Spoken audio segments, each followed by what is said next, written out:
2025학년도 수학능력시험 출제 경향을 엿볼 수 있는 모의평가가 치러졌습니다.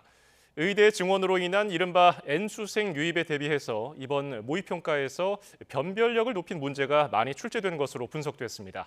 전문가들은 이런 추세가 본 수능까지 이어질 것으로 전망했습니다. 이문석 기자입니다.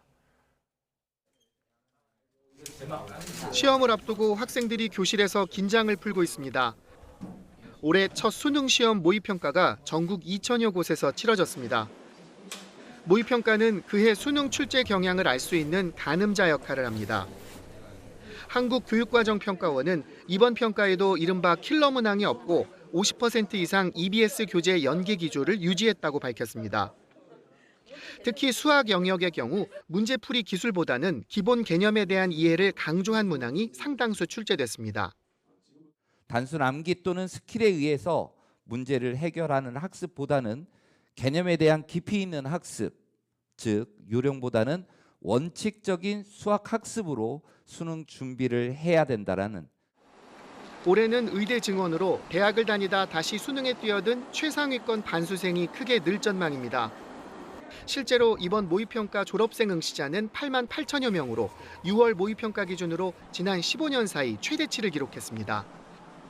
따라서 입시업계는 최상위권 수험생이 증가한 만큼 변별력을 높이는 방향으로 수능이 출제될 거로 내다봤습니다. 이번 모의평가 역시 킬러 문항이 없는 대신 변별력 확보를 위한 까다로운 문제가 많았다고 분석했습니다. 킬러 문항에 빠졌지만 어떤 그 쉬운 문제 위주로 출제되는 패턴은 분명히 아닌 거고 변별력이 높은 문제들이 상당히 출제되고 있다라는 부분들을 수험생들은 충분히 인식을 하고 9월에 보는 모의평가는 점수가 수시 전형 뒤에 나와 보통 6월 평가 결과가 대학 입시의 기준 역할을 합니다.